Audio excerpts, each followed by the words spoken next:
Il y a encore quelques années, s'étendait ici le delta d'un des plus grands fleuves du monde, le Colorado. Son assèchement a causé un désastre écologique majeur.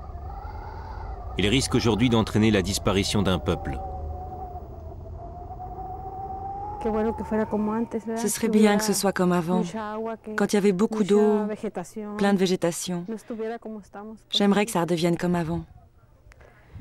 C'est un rêve. Mais c'est pas impossible si on lutte pour ça. «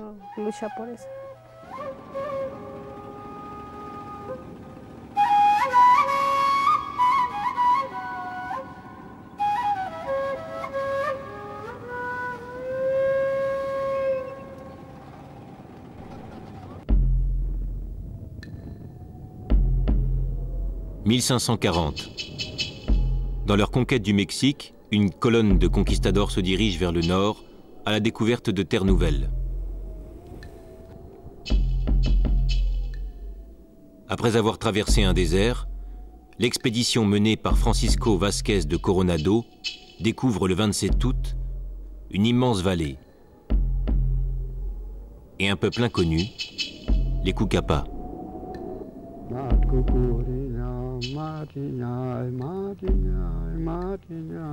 Les Cucapas vivent à l'embouchure d'un fleuve que les Espagnols ne tarderont pas à appeler le Colorado.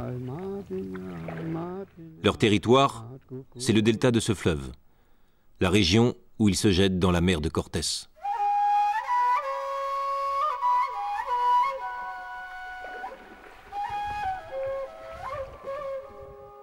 Les tribus Cucapas étaient installées sur les rives du Colorado.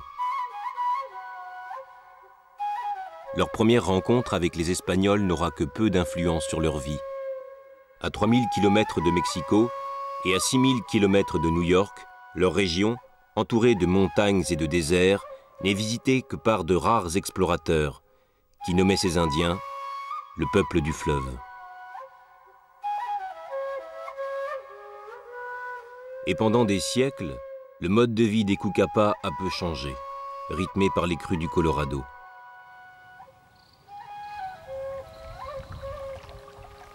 Mais aujourd'hui, ici, ce fleuve n'existe plus.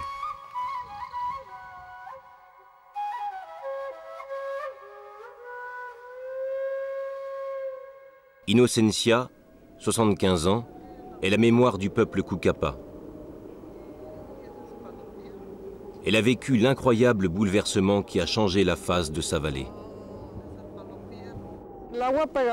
L'eau arrivait jusqu'au pied de la montagne et s'étendait par là-bas où passe la route. Il y avait des petits ponts qui nous permettaient de passer au-dessus de l'eau. Le fleuve arrivait jusqu'à notre village. Il y avait vraiment beaucoup d'eau. Et dans toute cette zone, on pêchait. Une vieille photo témoigne de l'étendue du fleuve, ici même, auparavant.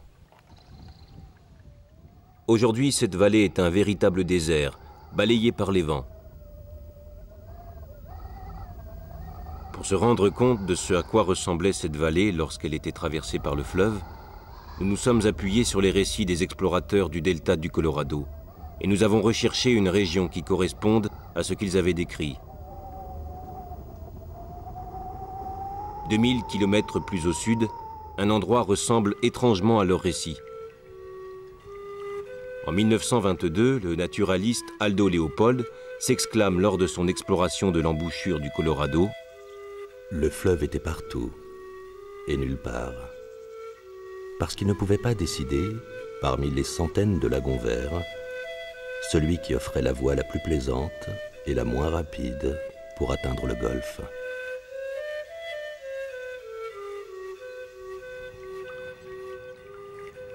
Ici se trouve un paradis vivant, avec des oiseaux colorés de toute taille, des coyotes, des lynx, des cerfs. C'est une terre sauvage, et pourtant douce comme le miel.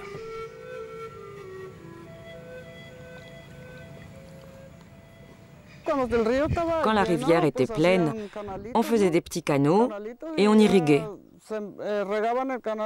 Lorsque la terre était bien humide, on pouvait semer. On construisait des petits chemins avec la vase. Ces cultures nourrissaient les Cucapa. On faisait pousser des tomates, des piments, des brocolis, des haricots.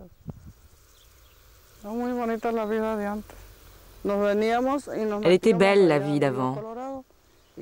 Nous, on allait au fleuve Colorado et sur ses berges, on campait. On faisait des tipis qu'on construisait avec des branches de saules croisées. Et là, on dormait.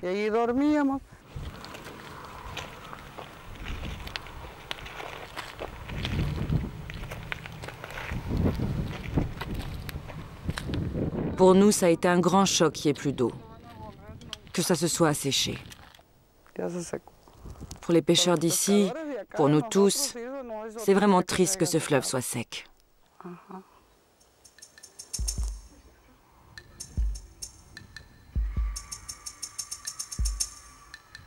Le village d'El Mayor, dans le nord du Mexique, est situé juste avant l'embouchure du Colorado.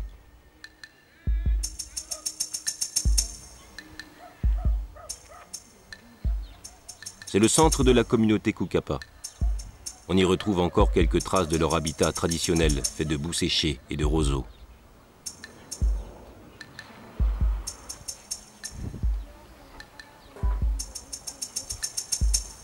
Conséquence de l'assèchement du fleuve, le village est à moitié abandonné.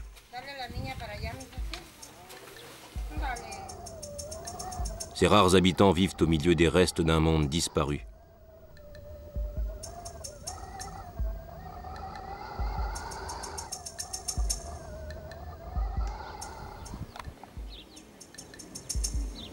Le sort d'El Mayor reflète celui de l'ensemble des Cucapa.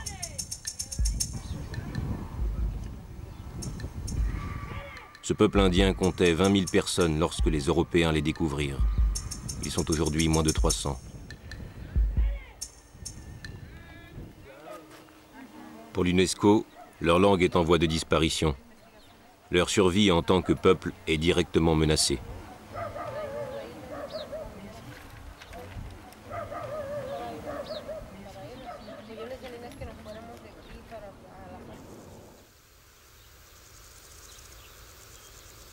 Pour comprendre ce qui s'est passé à El Mayor, nous remontons le cours du Colorado.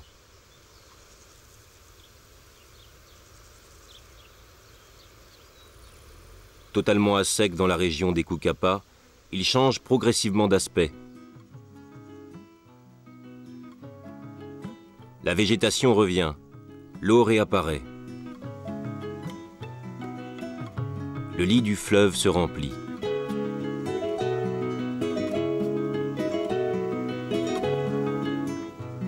Maintenant, le Colorado retrouve l'aspect d'un véritable cours d'eau traversant les campagnes et les villes. Ici, le fleuve ne se trouve plus en territoire mexicain, mais aux États-Unis.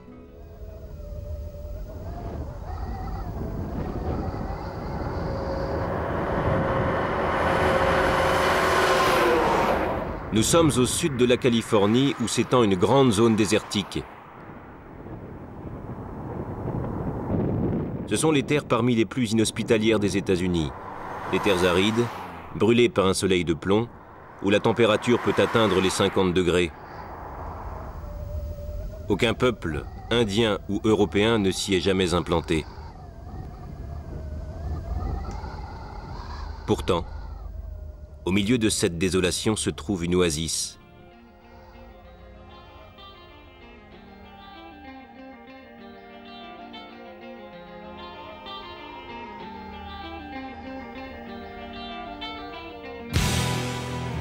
C'est la vallée impériale.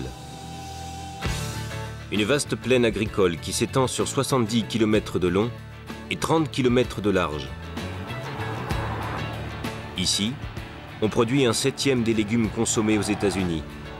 Chaque agriculteur parvient en moyenne à générer ici un chiffre d'affaires annuel de 1,5 million de dollars. Parmi eux, John Vasey. Dans cette vallée, on n'a que 6 cm d'eau par an. Et encore, les bonnes années. Notre eau ne vient pas du tout de la pluie. Toute l'eau vient du Colorado.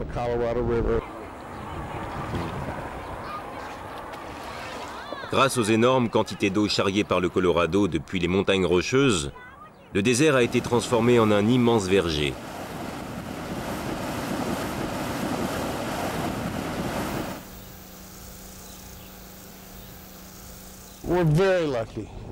On a vraiment de la chance d'être ici. Ça fait 25 ans que j'ai cette ferme où ma famille a prospéré. Et ça a été une vie formidable. On n'a pas manqué grand-chose du rêve américain.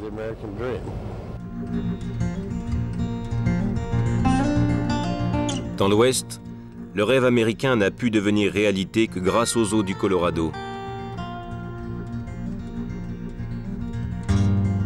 Dans ces régions quasi désertiques, aucun développement n'aurait été possible sans l'apport des eaux du grand fleuve. Sans lui, pas de Los Angeles, ni de San Diego, de Las Vegas, de Phoenix, tels que nous les connaissons aujourd'hui.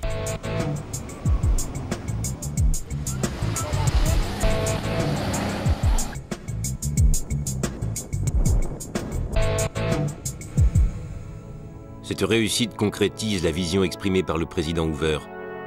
En 1922, lors de l'inauguration d'un immense barrage sur le Colorado, il déclare « Les eaux de ce grand fleuve, au lieu de se gaspiller dans la mer, vont maintenant être à la disposition de notre peuple. L'étendue des bénéfices pour le bonheur des gens sera au-delà de toutes les espérances. » Dès le début du XXe siècle, l'État fédéral lance de gigantesques travaux pour domestiquer le fleuve impétueux.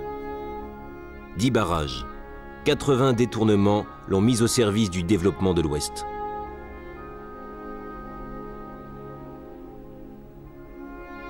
Et sans attendre l'État, des communautés de pionniers lancent eux-mêmes des travaux pour mettre à profit les eaux du fleuve. Parmi eux, les premiers agriculteurs de la vallée impériale. Ils se sont dit, mais le sol est plat, tout ce qu'il nous faut c'est de l'eau. Et cette eau elle est juste à côté, il y a le Colorado qui s'écoule vers le Mexique. Ce qu'il faut c'est rediriger cette eau et l'amener dans notre vallée. Ils ont alors créé une agence de l'eau et ils ont creusé un canal. Mon grand-père a aidé à construire le canal. Ce canal de dérivation a permis de développer un complexe réseau d'irrigation. En quelques années, le désert a été transformé en une immense vallée fertile. Mais ces aménagements grandioses du Colorado affectent dès les années 1940 le fleuve et les Cucapas.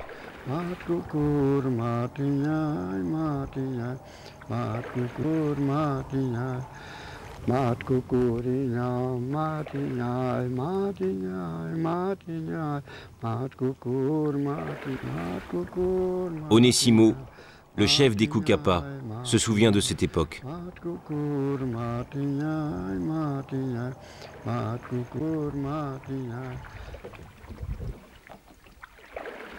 Le fleuve Colorado a commencé à s'assécher. On n'avait presque plus d'eau. Ça a duré comme ça pendant un an et demi. Puis l'eau est revenue. L'eau disparaissait et revenait. Quand elle revenait, c'était plus ou moins au niveau de celui qu'il y avait avant. Mais enfin, pas complètement. Le fleuve n'a plus jamais rempli son ancien lit qui allait jusqu'au pied de la montagne.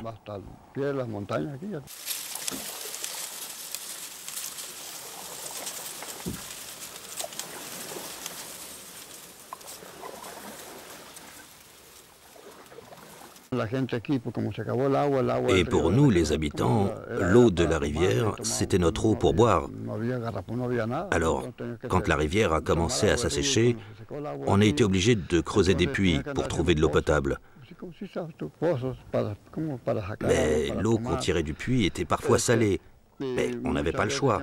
On était obligé de la boire. Et c'est comme ça que nous avons traversé toute cette époque.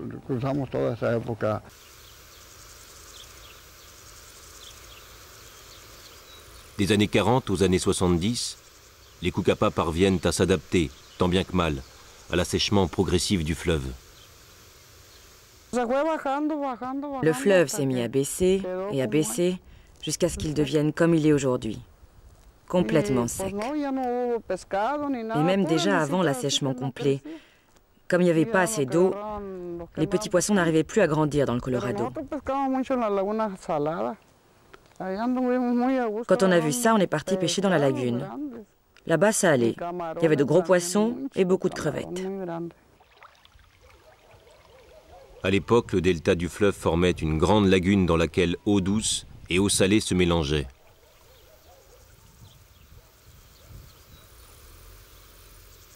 Même quand le Colorado cessait de couler, la lagune constituait un réservoir d'eau saumâtre qui permettait aux Cucapas de pêcher.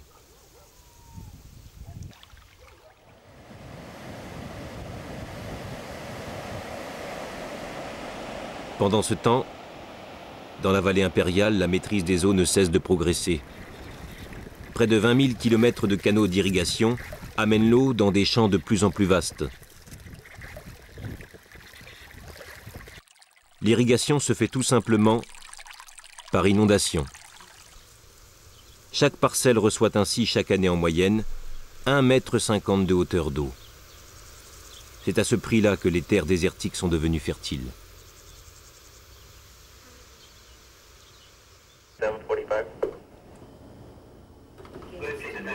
Aujourd'hui, c'est depuis cette salle de contrôle qu'est commandé l'ensemble du réseau d'irrigation de la vallée impériale.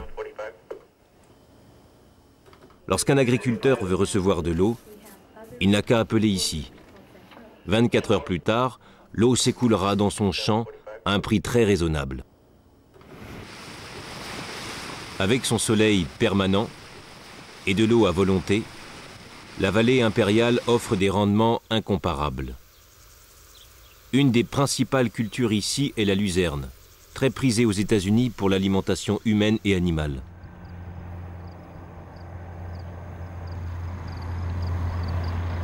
Sous les autres climats, les paysans la récoltent 3 fois par an. Ici, c'est presque 1 fois par mois.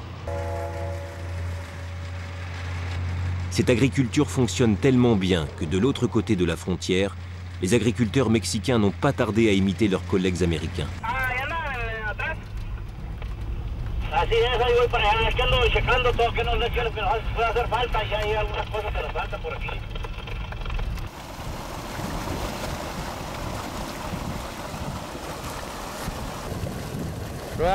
Ici, on dispose de grandes quantités d'eau, des quantités énormes. Ce qu'il nous faut, c'est rajouter des engrais, des insecticides, des pesticides, des herbicides, tout ce qu'il faut pour une bonne production. Je vais vous montrer ma luzerne. Là, vous avez la fleur, puis la tige et les racines. Les racines de cette luzerne qui pousse très vite absorbent beaucoup d'azote du sol. C'est pour ça qu'on doit mettre énormément d'engrais. Les frontaliers mexicains ont eux aussi créé leur grand canal de dérivation des eaux du Colorado. Et comme aux États-Unis, ils ont construit un réseau complexe d'irrigation qui dessert la moindre parcelle de champ. Ils utilisent la même méthode, inondation à profusion. Tout cela fonctionne si bien que d'année en année, on conquiert aussi au Mexique de nouvelles terres sur le désert.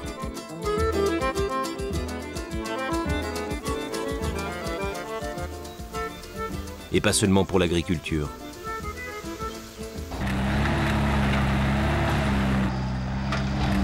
Les villes frontalières du Mexique grandissent à un rythme effréné. En 50 ans, la population de Mexicali comme de Tijuana a été multipliée par 30.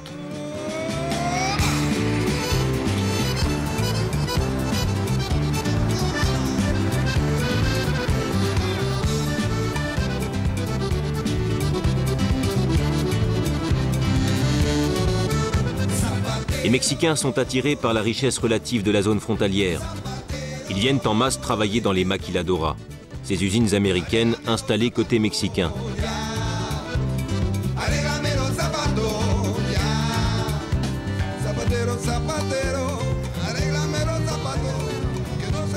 Les ouvriers venus des campagnes s'entassent dans des bidonvilles, en attendant de trouver un logement dans un des nombreux lotissements en construction.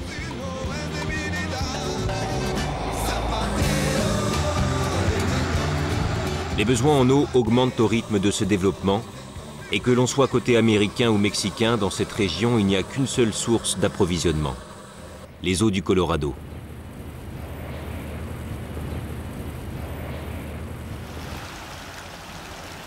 En matière de pompage et de dérivation, Américains et Mexicains ont atteint les limites dans les années 70.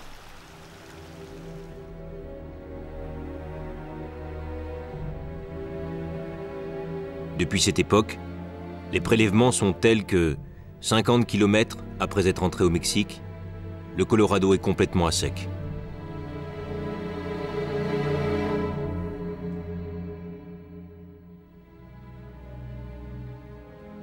Nous sommes ici à 100 km de l'embouchure et du territoire des Cucapas. Il y a donc 30 ans, le peuple du fleuve s'est retrouvé devant une situation de pénurie grandissante. Les Cucapas y ont fait face, avec leur propre vision du monde. Nous, on croit en Dieu. Et à cette époque, nous nous battions avec les crapauds et les grenouilles qui envahissaient les puits. Mais on évitait de les tuer. Car d'après nos croyances, si on avait tué les grenouilles, l'eau aurait disparu tout de suite. Donc on les enlevait du puits pour les mettre le plus loin possible. Mais les grenouilles revenaient tout le temps, et donc on passait notre temps à se battre contre elles pour puiser un peu d'eau. Et puis cette bataille contre les grenouilles s'est finalement arrêtée, parce qu'un jour, il n'y a plus eu d'eau du tout.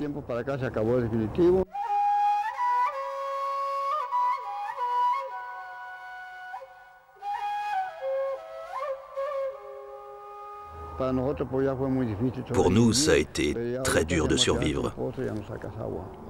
On faisait des puits et il n'y avait pas d'eau au fond. Et puis un jour sont venus des gens qui voulaient nous vendre des gallons d'eau. Eh ben, on a été obligés de leur en acheter. Sinon, on n'avait rien à boire. Tout est terminé. Et dire qu'avant nous vivions dans l'abondance. Nous avions des forêts de saules tellement touffues qu'on ne pouvait pas y marcher.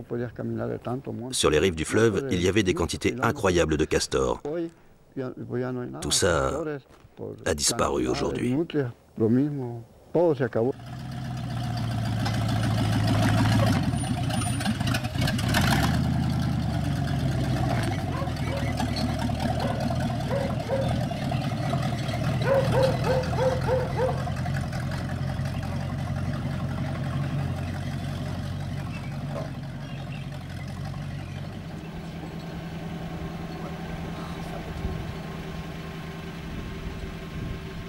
Même la lagune, qui servait aux Cucapas de dernier réservoir d'eau et de nourriture, est aujourd'hui une vaste étendue désertique.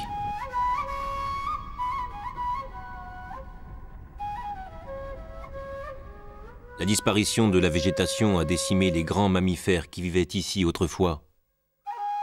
On ne verra plus les cerfs-mules qui s'abritaient dans les forêts de saules, ni les sangliers qui étaient chassés par les Cucapas.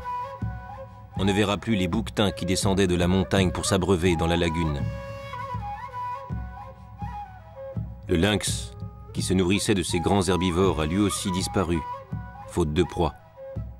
C'est tout l'écosystème de l'aval du fleuve et de sa lagune qui a été ravagé.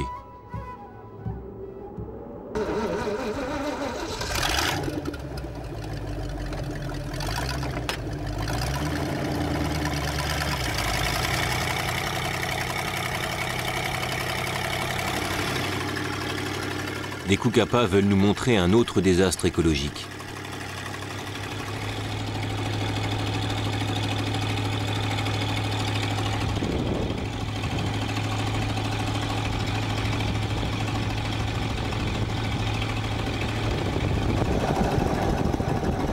Ils nous amènent vers ce qui était autrefois l'embouchure du fleuve.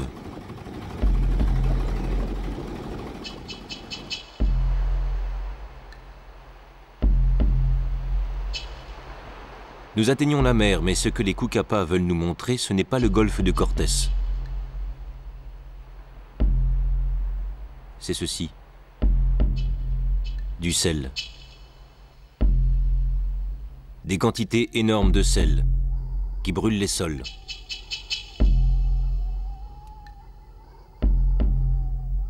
Deux fois par jour, quand la mer se retire, une nouvelle couche se dépose, stérilisant un peu plus ces terres autrefois fertiles. Ce phénomène, nouveau ici, est la conséquence directe de l'assèchement du Colorado. En effet, lorsque, quelques heures plus tard, la mer monte, elle ne rencontre plus les eaux du fleuve.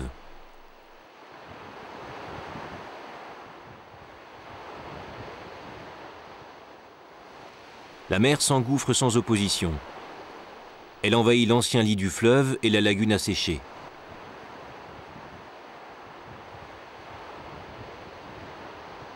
Cette mer que l'on voit ici conquérir de nouveaux espaces est en fait gravement menacée par la disparition du fleuve. Pour comprendre pourquoi, nous partons à des milliers de kilomètres, dans l'estuaire de la Seine.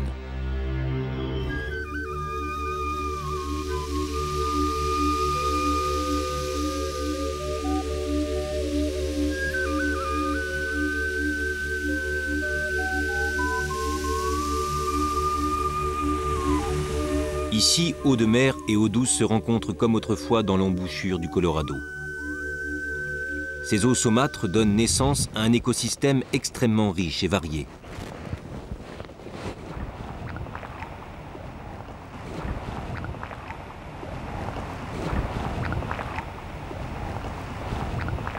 Ça, c'est une crevette, une petite crevette blanche qui vit dans des eaux salées. Et par contre, l'épinoche qui est ici est un poisson d'eau douce. Qu'il s'agisse d'espèces de rivières ou de mer, on trouve ici surtout des poissons et crustacés au début de leur vie. C'est que l'estuaire fonctionne comme une nurserie géante, indispensable à la croissance de nombreuses espèces fluviales comme maritimes.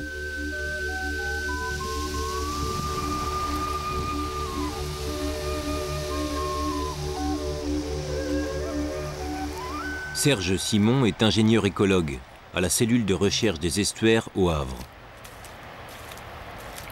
Ici, on a de la vasière qui vient juste de se former, c'est-à-dire que c'est la vase qui a été déposée par la dernière marée. Cette vase est très riche. Le fleuve, il a apporté également énormément de matière organique, qui est le début des chaînes alimentaires. Et sur ces chaînes alimentaires, les invertébrés qui vivent dans les sédiments, les petits vers, les petits crustacés, vont pouvoir prospérer et eux-mêmes servir de nourriture à des jeunes poissons de petite taille, en grande quantité, qui vont passer les premières années de leur vie dans l'estuaire. Nous sommes au large du Havre.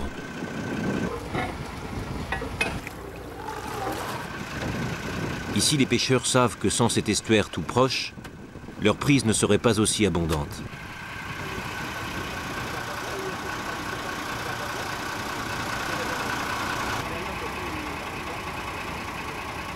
Ces poissons et crustacés sont l'aboutissement d'une chaîne alimentaire qui commence dans les vases de l'estuaire qui se forment par la rencontre des eaux douces et salées.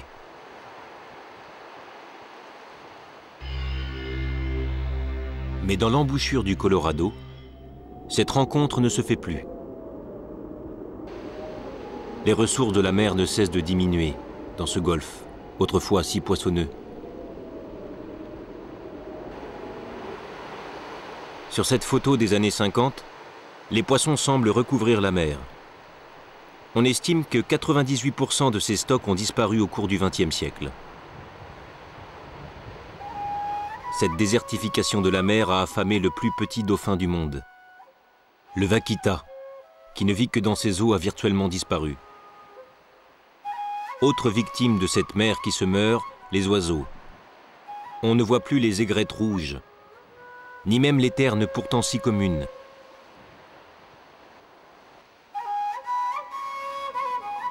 Au total, 500 espèces qui peuplaient cette région ont déjà totalement disparu.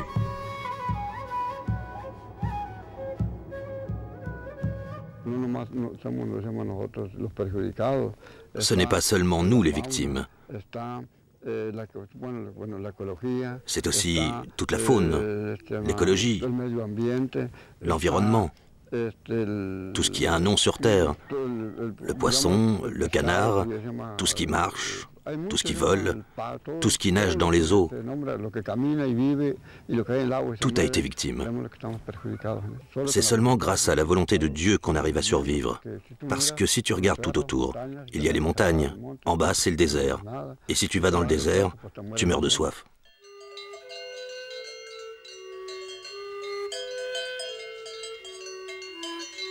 Ce désastre écologique qui a touché le fleuve, les terres, la mer, a profondément bouleversé le mode de vie des Koukapas. Avec la désertification des terres, l'élevage est en voie de disparition.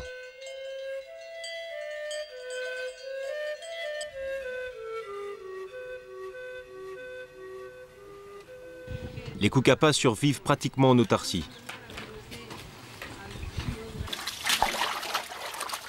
Leur seule source de revenus dépend des ventes du poisson pêché en mer.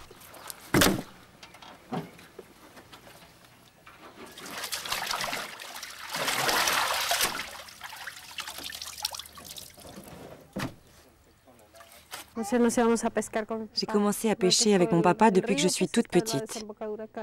On allait pêcher dans le delta du Colorado. Aujourd'hui, je suis la représentante des pêcheurs regroupés dans l'association de production Koukapa. Tout ce que je fais n'a qu'un seul but, que dans le futur, nous puissions continuer à pêcher.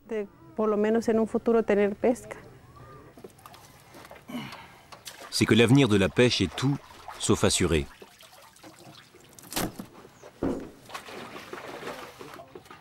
Les réserves du Golfe sont en chute libre. Pour arrêter le désastre, le gouvernement mexicain a créé une zone protégée où la pêche est sévèrement réglementée. Les Koukapas se retrouvent victimes de cette nouvelle restriction, instaurée pour régler un problème dont, pourtant, ils ne sont pas responsables. Qu'ils nous laissent pêcher, qu'on arrête avec tous ces problèmes créés par cette réserve naturelle du golfe du Colorado qu'ils ont décrétée. Ils n'arrêtent pas de restreindre notre activité de pêche.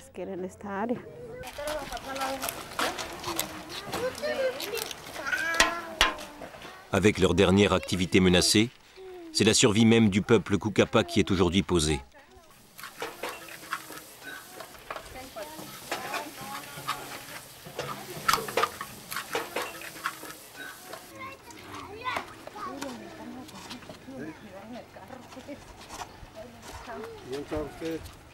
Il y a à peine 200 ans, à 500 km à la ronde, aucune communauté indienne, américaine ou mexicaine n'était aussi nombreuse que les Koukapas. Aujourd'hui, ils ne sont plus qu'une centaine à survivre sur l'ancien delta.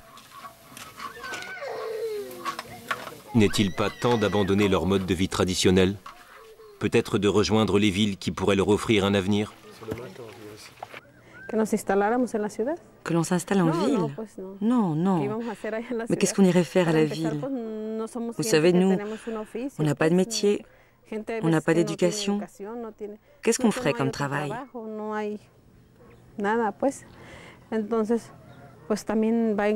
En plus, ce n'est pas dans nos traditions, nos habitudes.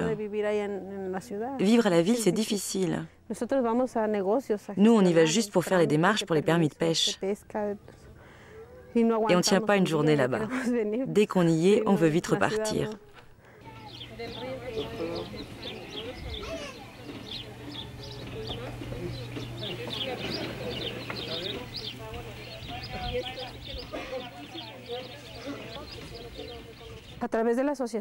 Notre association de pêche a fait une réclamation auprès de la justice au nom du respect de l'environnement.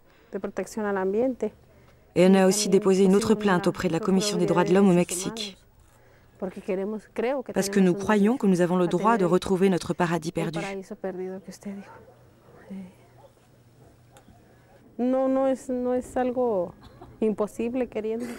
Ce n'est pas quelque chose d'impossible. Il faut juste un peu de bonne volonté de tous, de la part des Mexicains et des Américains. Ils peuvent utiliser l'eau du fleuve, mais il faudrait qu'ils en fassent un bon usage, qu'ils économisent un peu sur l'irrigation. Si chacun fait un petit effort, on y arrivera.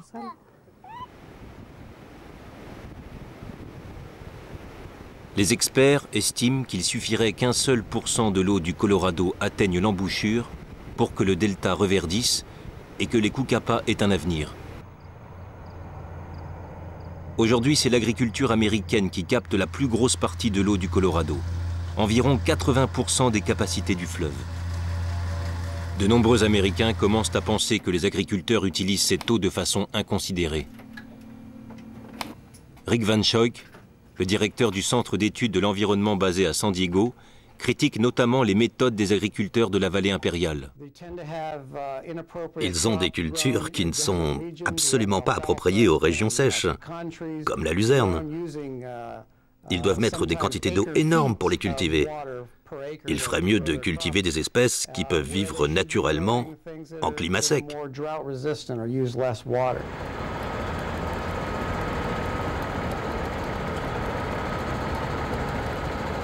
Parmi les cultures contestées, la betterave à sucre.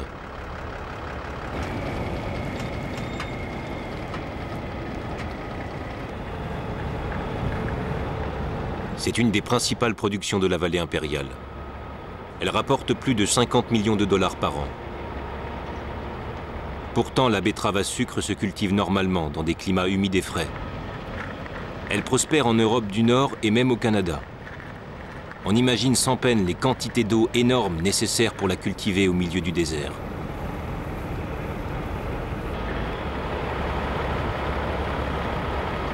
Il est vrai que le soleil permanent donne à ces betteraves une incomparable teneur en sucre.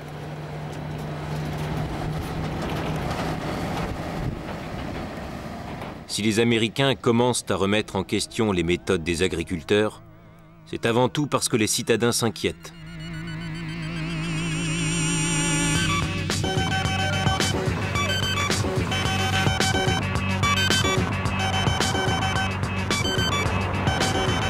La pénurie d'eau menace Los Angeles et San Diego. San Diego fait des efforts extraordinaires pour acheter de l'eau aux agriculteurs et a même proposé de construire un aqueduc pour ramener l'eau du Colorado jusqu'à la ville. Le problème, c'est que les agriculteurs de la vallée impériale n'entendent pas se défaire de l'eau qu'ils utilisent. Lorraine Grisel représente leurs intérêts. Nous avons les plus gros droits sur l'eau dans tout le sud-ouest des États-Unis. C'est bien sûr très bon pour notre agriculture. Mais la population californienne grossit tellement vite qu'il y a une formidable pression pour avoir notre eau. Cette vallée a une incroyable histoire de courage et d'esprit pionnier. On ne va pas abandonner notre style de vie. Sans l'eau, cette vallée n'est plus rien. Les fermiers sont ici depuis 2 ou 3 générations et il est hors de question que ça disparaisse du jour au lendemain. Ces agriculteurs, qui tiennent absolument à conserver cette eau du Colorado, sont en position de force. Ils ont pour eux des lois qui datent du temps de la conquête de l'Ouest. L'Ouest n'était pas encore peuplé et le gouvernement voulait encourager les gens à y aller. Une des façons était de permettre aux pionniers de tout simplement s'installer quelque part et de devenir propriétaires des terres et même des ressources naturelles qui s'y trouvent. 200 ans plus tard, on paye les conséquences de ces lois.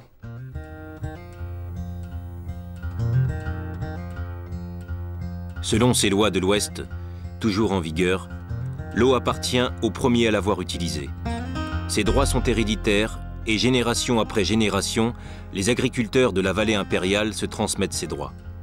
Ainsi, 700 familles de la vallée sont propriétaires de plus de 70% de l'eau californienne venue du Colorado. La ville de San Diego n'a pas d'autre choix que de payer au prix fort l'eau que les agriculteurs veulent bien lui vendre. Mais cette eau si précieuse envoyée vers la ville, les agriculteurs comptent bien la récupérer quelque part.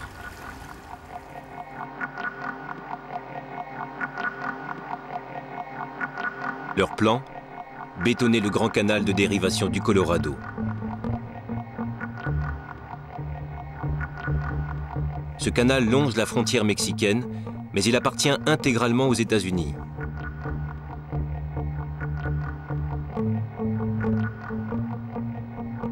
C'est pour cela qu'on l'appelle le All American Canal, le canal tout américain. Actuellement, ce canal est en terre et il fuit à grande échelle. C'est cette eau que les agriculteurs américains tiennent à récupérer, d'autant plus que les fuites partent directement au Mexique.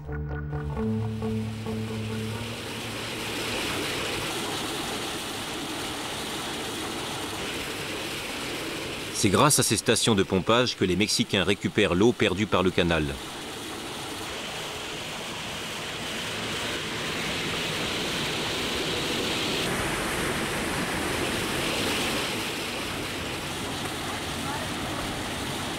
Pour Carlos Irureta Goyena, de la Commission écologique transfrontalière, les Mexicains sont les victimes de l'accord entre les agriculteurs américains et San Diego. Les agriculteurs de la vallée impériale vont fournir plus d'eau pour San Diego. Mais ce sera en sacrifiant la santé et le futur des Mexicains. Nous avons besoin de bétonner le canal. Si on a l'argent pour le faire et l'État vient de débloquer ses fonds, eh bien il faut le faire. Si le Mexique veut cette eau, il n'a qu'à faire comme tout le monde, venir nous voir, négocier et acheter l'eau. Les relations entre les États-Unis et le Mexique ne sont pas encore au point où elles en sont entre les Arabes et les Israéliens qui se font la guerre pour le contrôle de l'eau. Est-ce qu'on en est loin? Je ne sais pas. Ce qui cristallise les tensions entre les deux pays, c'est le traité qui accorde au Mexique 4 fois moins d'eau qu'au seul État de Californie. Signé en 1942, à l'époque où le côté mexicain était quasiment vide, ce traité est aujourd'hui contesté par le gouvernement mexicain. Comprenez, notre indépendance, nos espoirs futurs sont limités par la quantité restreinte d'eau prévue pour nous dans ce traité. Ce que je dirais au gouvernement américain, c'est de revoir ce traité et de trouver un moyen de le rendre plus amical, plus humain, plus juste pour nous les Mexicains.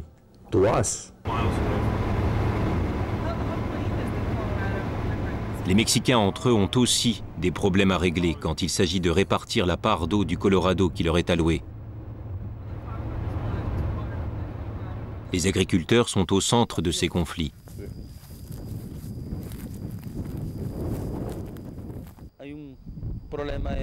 Il y a ici de graves problèmes pour la gestion de l'eau et surtout pour la répartition de ce qui arrive dans les canaux d'irrigation. Le pire pour nous, c'est d'avoir affaire à l'administration qui est chargée de distribuer l'eau.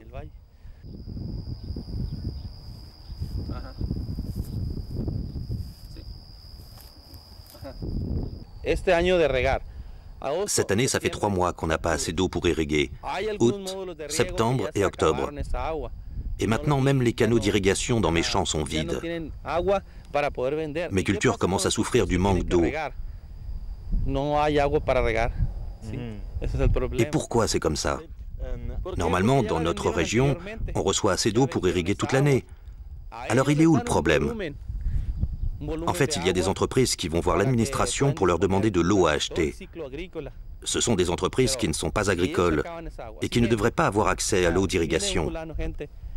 Mais l'administration leur vend quand même parce que les fonctionnaires de l'eau se laissent acheter et se mettent des pots de vin dans la poche.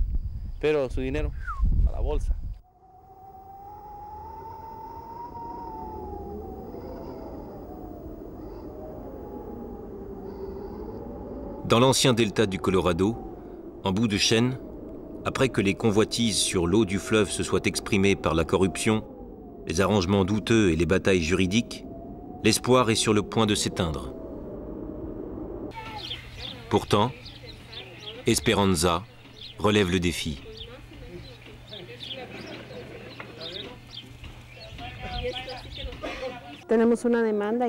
On a porté plainte aux États-Unis et au Mexique pour que l'on ait une partie de l'eau du fleuve et pour qu'ils n'envoient pas toute cette eau à l'agriculture ou pour les villes. Aux États-Unis, on a été aidé par une association écologiste de défense de la nature qui a aussi porté plainte auprès des autorités américaines pour qu'on puisse avoir un peu d'eau du fleuve. Car nous aussi, on a droit à de l'eau de bonne qualité et constante.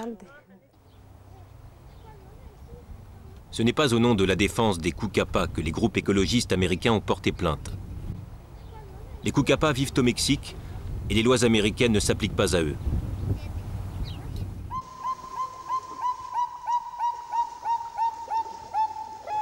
Pour sauver le delta, les associations écologistes s'appuient sur les lois américaines de protection de l'environnement. Leur argument ? Des espèces animales protégées par les lois des États-Unis sont mises en danger par l'administration américaine qui gère les eaux du Colorado. Il s'agit donc d'une affaire recevable par les tribunaux américains. s'appuyant sur la loi fédérale de protection des espèces menacées, Defenders of Wildlife, les défenseurs de la vie sauvage, ont mobilisé leurs 450 000 membres, rallié une kyrielle de groupes de pression et attaqué en justice l'administration qui gère les eaux du Colorado. L'espoir pour qu'on aboutisse, c'est qu'ils aient un petit peu de sensibilité, nos gouvernants et ceux des États-Unis, et qu'ils comprennent les besoins de la tribu Cúcapa.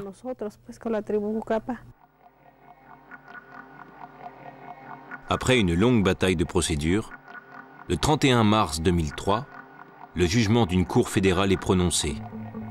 La décision reconnaît que la gestion du Colorado a un impact sur les espèces animales, ce qui cause un préjudice esthétique et scientifique aux plaignants américains qui étudient, travaillent ou visitent la région. Mais le juge note que la loi sur la protection des espèces n'a pas de portée extraterritoriale. Et surtout, que le traité américano-mexicain de 1942 a déjà réglé la question de la part d'eau qui revient au Mexique.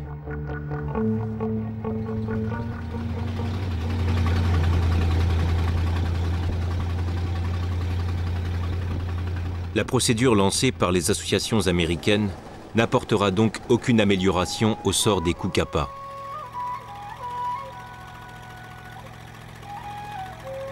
Ce n'est pas demain que l'eau reviendra dans le delta du Colorado. Et pourtant, les Cúcapa aiment à revenir ici. Ils semblent ne pas pouvoir se séparer d'une terre aujourd'hui stérile et qui, pendant des siècles, avait nourri leur peuple.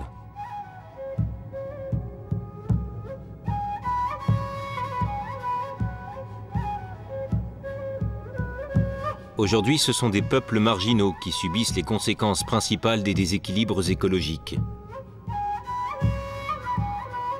À l'échelle mondiale, nos ressources naturelles ne sont pas illimitées et leur gestion n'est pas toujours perspicace.